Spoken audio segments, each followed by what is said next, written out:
back to my channel. My name is Melanie and I make videos about living in Copenhagen.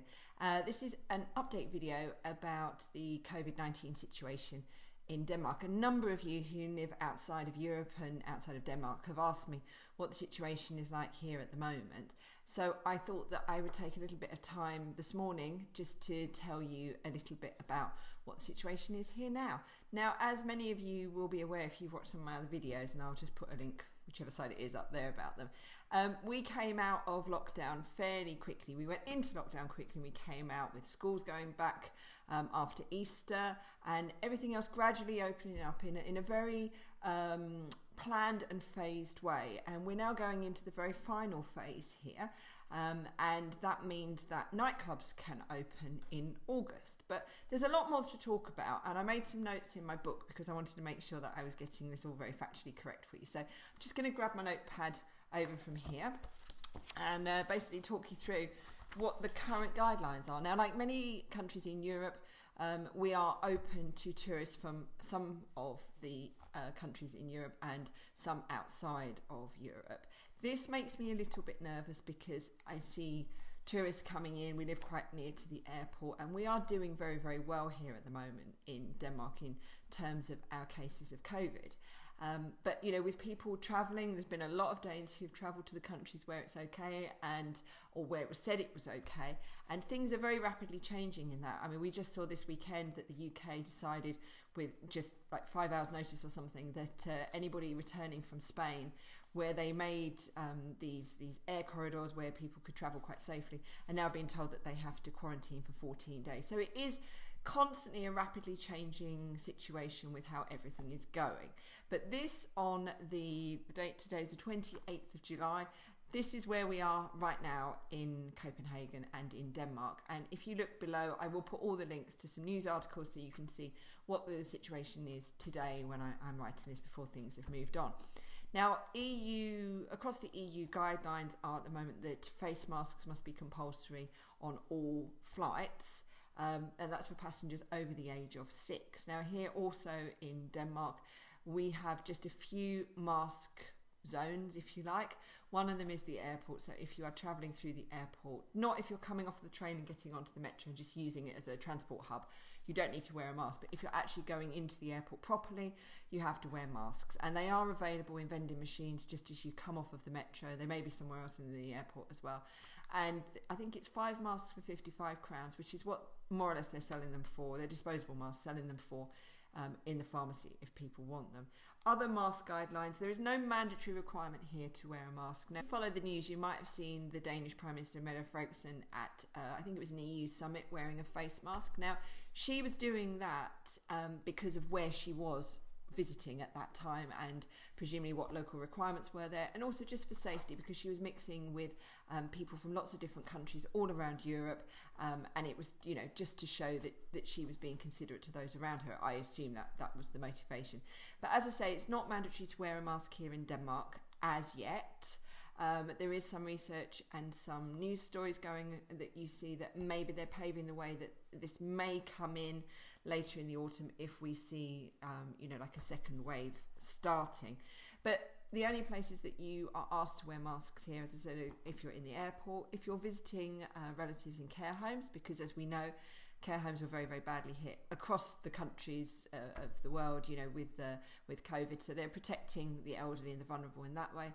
And also, which seems pretty logical to me, and one of the reasons why I bought the masks is if you are have symptoms or you suspect you have been in contact with somebody who has COVID and you're needing to go to one of the test centres, you need to wear a mask as you're going to the test centre and on your return to protect people around you. But that's about it when it comes to masks at the moment. I am seeing more people wearing masks. I think most of those are tourists who are coming in from outside of Denmark.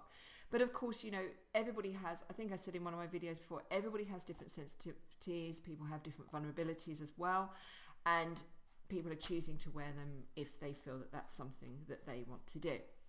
Now, I'm going to put the graph in again, like I did on one of my other videos, and this graph is the same one I've shown before, and it's showing you people in hospital, people in intensive care, and people on respirators. Now, we've done a lot of testing here. Testing is very widely available and very easy to, certainly if you live in Copenhagen, very easy to get to a test centre and to be tested. But registered cases are rising a little. And the health minister has said, we need to continue to exercise caution in what we're doing and how we're looking after each other. Just looking at the figures here, week commencing the 13th of July, which was the last lot of figures I saw, there were 240 new registered cases, and that was up from 169 and 113 in the preceding weeks. So it is, it's not massive in any way, but, it is kind of creeping up a little bit. And I think that the government have been very, very quick to keep an eye on that. And also they want to avoid us having another lockdown situation. But they're saying keep carrying on doing the things that we've been told to do all along.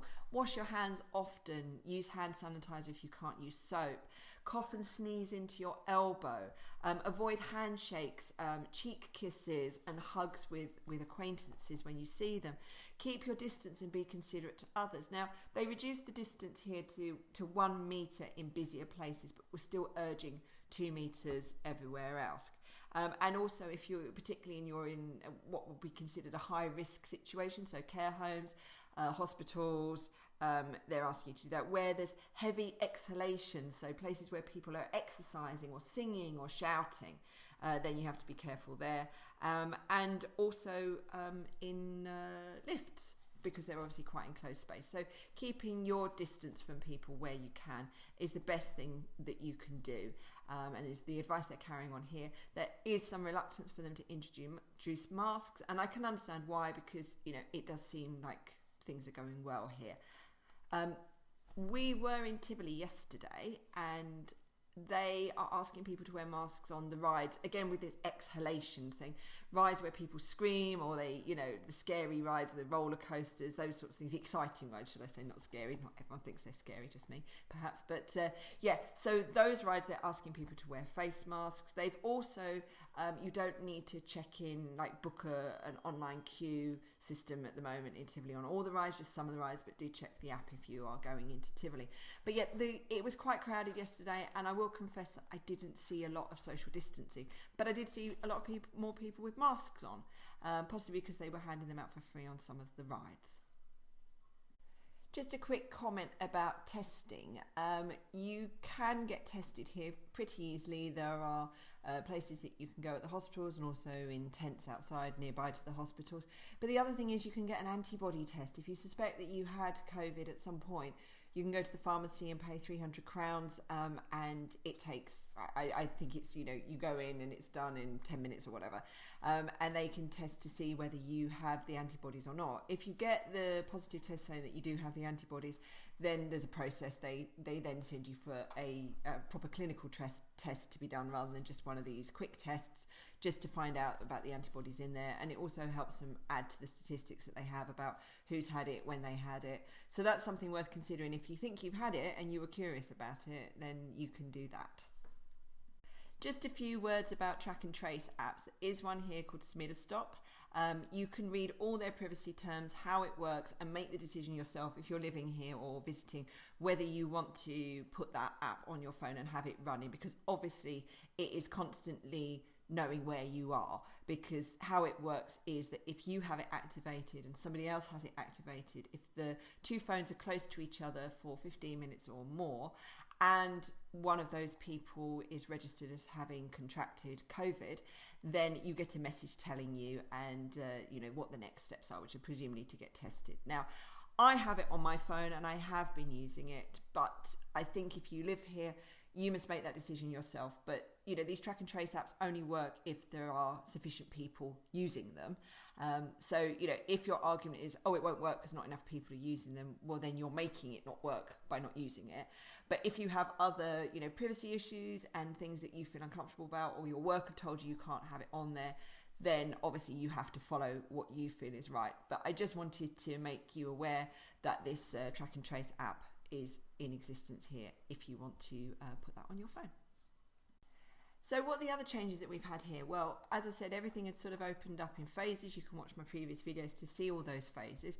When the schools go back at the beginning of August, then as far as we've been told so far, unless, as I say, this is obviously a fast-moving situation, things do change quite quickly because of that. But currently we're told that when the children go back, and students in general go back in August when term starts here, it will be as it was pre-COVID times. So not in the small groups, not the, all those things I've just said, the washing hands, keeping things, doing the wing, elbow bumps instead of shaking hands, all those things they want to try and keep in place. But the schools are going to go back as normal. Nightclubs are opening, they've been told they will be able to open at the beginning of August. They say they're making plans for it, but of course, it is obviously a movable feast on that as well. And we can now gather in groups of a maximum of 200 people. So things are gradually opening up, but it is being, fairly moderate, and also following the phase system that we were told about right from the beginning, really, how they were going to do different things. But time will tell how the summer holidays and a lot of people's desires to run around Europe and the places they can go and visit different countries, how that is going to have impacted on Denmark, France, Germany, all the different countries where people have been moving around within them. So I will probably come back and give you an update video when the schools go back in August, and whether anything is changed or different there.